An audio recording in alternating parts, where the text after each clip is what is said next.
guys, Sharath here back again. So this week we'll continue the Q&A with ChatGPT about the most pressing issues of the last week. So let's dive right in. Should national security ever justify the preemptive military strikes without public or parliamentary approval? By the time of this recording, there was a ceasefire and they started fighting again, breaching the ceasefire agreement. And right now there is no fighting. At least that's what I know about this time. But this incident does kind of make an alarm, even though there could be a good source of intelligence that the cost of inaction might be high, so they might have launched a preemptive strikes.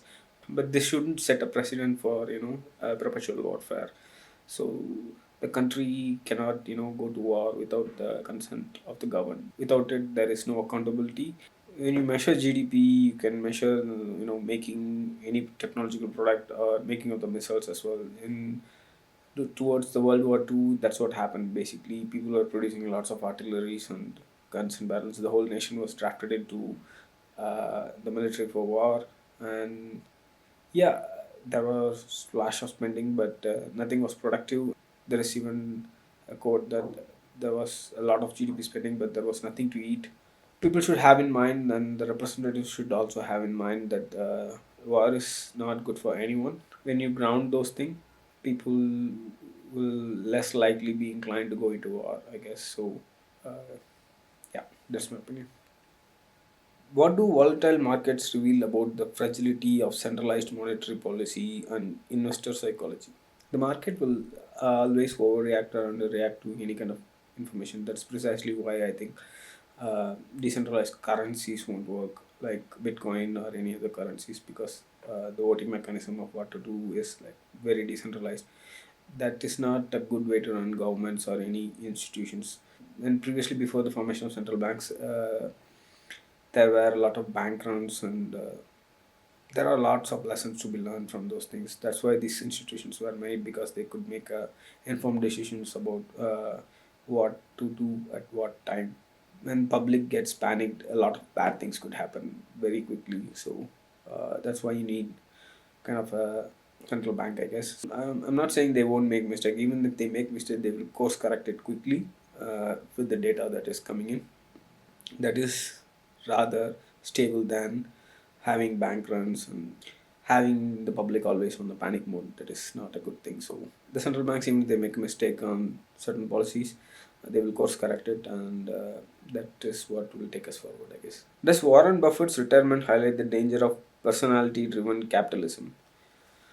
I think these personalities that they have uh, gotten so much famous in the market, they have made their names synonymous with trust, basically because of their actions and how their institutions are behaving, basically. So even if Warren Buffett is retiring, he had made a proper institution that would run even without him. So that is very important. So I guess that's not an alarming thing. That's pretty much what people would be aiming for in the market. I don't think it's any danger in personality driven capitalism. Is modern warfare just a political tool dressed up as a national defense?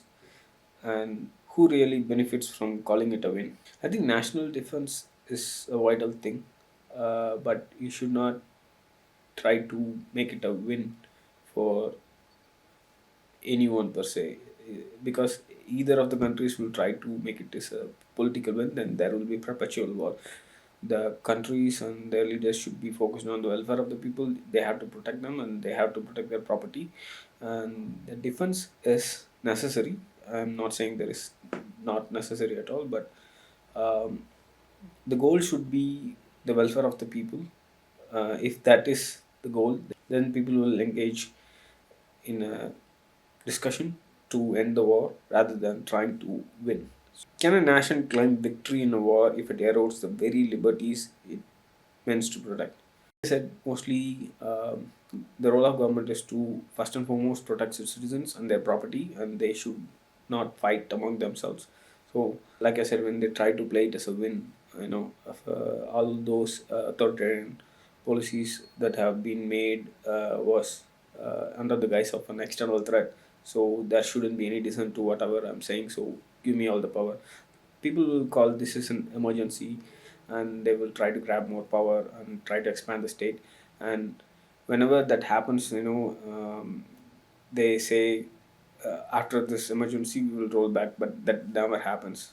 It usually the expansive state mostly, and that tramples on many people's liberties. When you go into that kind of direction, when you want to win, everybody wants to win, and you are into a perpetual warfare. Nobody wants that.